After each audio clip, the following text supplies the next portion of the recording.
एक छोटा सा गांव था, रामपुर। गांव के किनारे एक पुराना सूख चुका पेड़ था, बिल्कुल काला, जैसे किसी ने जला दिया हो। लोग उसे काला पेड़ कहते थे। कोई उसके पास नहीं जाता था। कहते थे जिसने भी उस पेड़ को छुआ वो कुछ दिनों में या तो पागल हो गया या फिर गायब हो गया। एक दिन शहर से एक लड़का आया, रवि। उसका गांव से कोई रिश्ता नहीं था, बस शांति की तलाश में यहाँ आया था।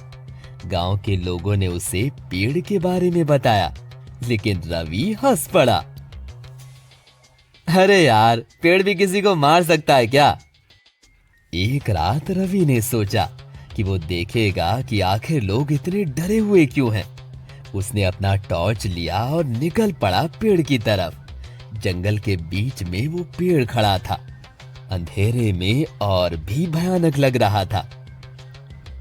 उसने पेड़ को छुआ, तभी एक ठंडी हवा का झोंका आया, जैसे कोई उसके कान के पास कुछ बोल रहा हो। उसने मुड़कर देखा, कोई नहीं था, लेकिन जब उसने पेड़ की तरफ दोबारा देखा, उसका टॉर्च ऑफ हो चुका था। और फिर पेड़ की जड़ों के पास कुछ हिलता दिखा, जैसे कोई पेड़ के नीचे दबा हुआ हो। रवि पीछे हटा, पर पैर किसी चीज से टकरा गया।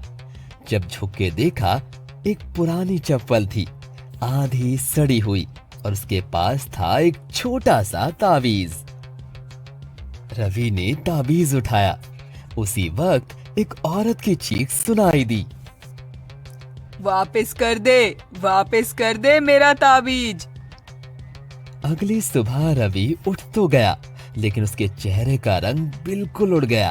आंखों के नीचे डार्क सर्कल, आंखें लाल, और वो चुप था, एक शब्द भी नहीं बोला। लोगों ने नोटिस किया कि वो रात को पेड़ के पास गया था।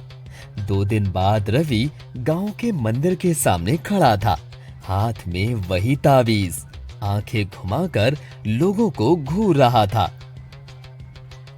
उसने सिर्फ एक बात बोली, तुम सबने उसे जलाया था, अब उसका बदला मिलेगा। गांव के बूढ़े लोग इकट्ठा हुए और पूरा राज सामने आया। 15 साल पहले एक औरत कमली जंगल के पास रहती थी। लोग कहते थे वो डायन थी। गांव के बच्चे गायब होने लगे, तो लोगों ने बिना सबूत के उसे जिंदा जला दिया, उसी पेड़ के नीचे। जब वो जल रही थी, उसने बस एक श्राप दिया, जो भी इस पेड़ को छुएगा, मेरी आत्मा उसमें समा जाएगी।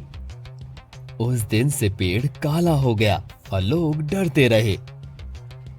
रवि उसी पेड़ के पास गया और बोला, मैं तुझे छुड़ाने आया हूं कमली, तेरा बदला पूरा होगा। पेड़ की जड़ों से लहू बहने लगा, जमीन हिल गई, पूरा गांव चीख उठा। लोगों के घरों में चीजें हिलने लगी। रवि की आंखों में अब लाल रोशनी थी, कमली की आत्मा उसमें समा गई थी। उस रात 3 लोग गायब हो गए, उनका कोई पता ना चला। आज भी रवि गायब है, पेड़ वैसा ही काला है। लेकिन अगर आप कभी रामपुर जाएं और जंगल के किनारे किसी लड़की की आवाज सुनाई दे, ताबीज चाहिए, तो जवाब मत देना, क्योंकि जो हाँ कहता है वो कभी वापस नहीं आता।